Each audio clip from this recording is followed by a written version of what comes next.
আজ সোমবার 6ই পৌষ 2025 সালের 22শে ডিসেম্বর। বৃষভ রাশি, বৃষভ লগ্ন, টরাস সাইনের জাতক জাতিকাদের আজকের দিনটি কিন্তু এক কথায় বেশ কাটতে চলেছে।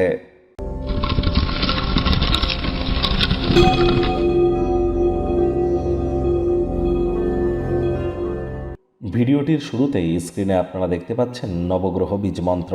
পারলে 9টি গ্রহকেই শান্ত রাখবার জন্য এই নবগ্রহ বীজমন্ত্র প্রতিদিন আপনারা 108 বার করে জপ করুন। একবার মুখস্থ হয়ে গেলে মাত্র 10 থেকে 15 মিনিট লাগে।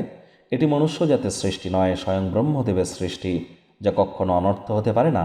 ভুলভাল উচ্চারণ করলেও কোনো নেগেটিভ ইম্প্যাক্ট কিন্তু পড়ে না। একই সাথে 9টি গ্রহকে আপনি শান্ত রাখতে পাচ্ছেন। এর থেকে বেটার কি কিছু আর হতে পারে? কখনো না। আর আমি আবারও বলছি, যারা দীক্ষা নেননি ইমিডিয়েট দীক্ষা নিন। জন্মগুরু, শিক্ষাগুরু, দীক্ষাগুরু, এই 3 গুরুর প্রাপ্তিতেই কিন্তু আমাদের জীবন ধন্য ধন্য হয়ে ওঠে। মাথায় রাখবেন, গুরু গ্রহ বৃহস্পতি কিন্তু অতিচারী হয়েছে, বর্তমানে বক্রী আছে। আবার 2026-এ তিনি উচ্চস্থ হবেন। একটানা 7.5 বছরের জন্য অতিচারী হয়েছেন। যারা দীক্ষা নেননি, আগত বছর 2026 সালের আগেই যদি আপনারা দীক্ষা গ্রহণ করতে পারেন, আগত বছরটি আপনাদেরকে মহিমান্বিত করবে।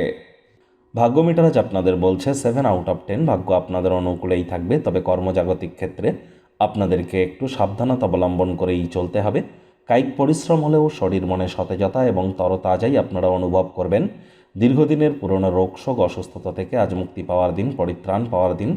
অর্থগত ব্যাপারে আয় ইনকাম বাড়বে, তবে খরচও কিন্তু বাড়বে, যার কারণে সঞ্চয়ে কিন্তু ঘাটতি পড়তেই পারে।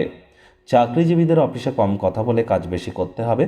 মনের থেকে মস্তিষ্ককে বেশি দাম দিতে হবে।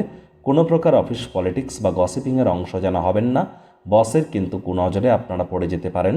রাজনীতিবিদ যারা আছেন, জনসংযোগ বৃদ্ধি করুন। হার্ডওয়ার্ক, কঠোর কায়িক পরিশ্রমের কোনো বিকল্পই কিন্তু নেই।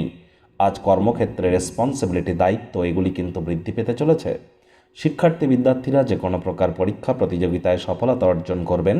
উচ্চশিক্ষার জন্য যারা বিদেশ যাত্রার কথা ভাবছিলেন, ভাগ্যদেবীও আজ আপনাদের পক্ষেই আছেন।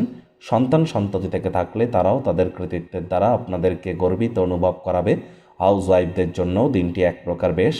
প্রেমিক প্রেমিকা, স্বামী স্ত্রী উভয়ের ক্ষেত্রেই বলবো, দিনটিকে যতটা সম্ভব রোম্যান্টিক করে তোলা যায় সেই প্রচেষ্টাই তো আপনাদের জারি রাখা উচিত।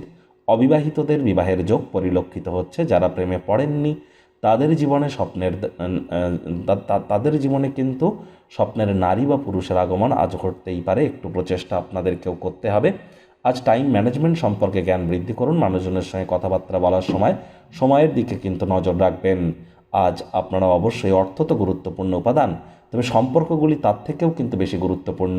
তাই সম্পর্কগুলির দিকে অতিরিক্ত নজর আপনাদের প্রদান করার প্রয়োজনীয়তা উপলব্ধি করছি।